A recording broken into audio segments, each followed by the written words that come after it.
This was night 2 of the Democratic National Convention, where Democrats continue to make their pitch for former Vice President, now presidential contender Joe Biden. We heard from his wife, Dr. Jill Biden, former President Bill Clinton, and even more Republicans tonight. ABC 7 News anchor Liz Kreutz is here with the highlights in the newsroom. Liz? Hi, Dan. This was a symbolic night, with Biden officially getting enough delegates to clinch the party's nomination. We did hear from more Republicans tonight, as you mentioned, but that has led to some criticism, particularly among some Latinos who feel that they have not been fairly represented at this convention.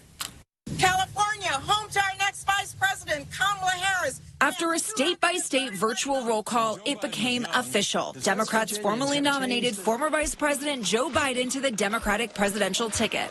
Thank you very, very much. From the bottom of my heart, thank you all. This was one of a handful of appearances Biden made throughout the night. He also joined his wife, Dr. Jill Biden, after her headlining speech, where she made a personal pitch for her husband. I know that if we entrust this nation to Joe, he will do for your family what he did for ours. Bring us together and make us whole. You can see why she's the love of my life, the rock of our family. This second night of the DNC was much like the first. Big political names and big messaging against President Trump. First from former President Bill Clinton. If you want a president who defines the job as spending hours a day watching TV and zapping people on social media, he's your man.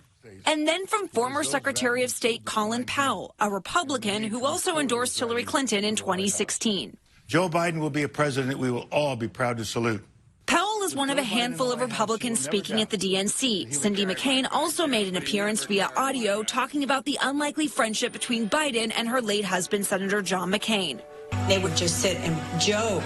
It was like a comedy show. The presence of Republicans in primetime at the DNC, however, has drawn some criticism, particularly among Latino leaders and activists who say they have a lack of representation in the lineup this week. I understand the playbook here. I mean, they want to make sure that they're winning in places like Pennsylvania, Ohio, Michigan, where it's kind of more middle of the road, right? But at the same time, you know, there are 32 million eligible Latino voters going into this election. We are the largest ethnic voting bloc in this country. Congresswoman Alexandria Ocasio-Cortez spoke Tuesday night for less than a minute, and former presidential candidate Julian Castro isn't scheduled to speak at all.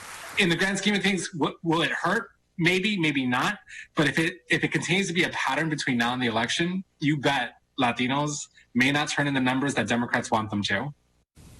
A warning tonight from Christian. He also said he'll be watching the same thing at the RNC next week. Speaking of Republicans, President Trump is offering counter-programming this week, stumping in battleground states.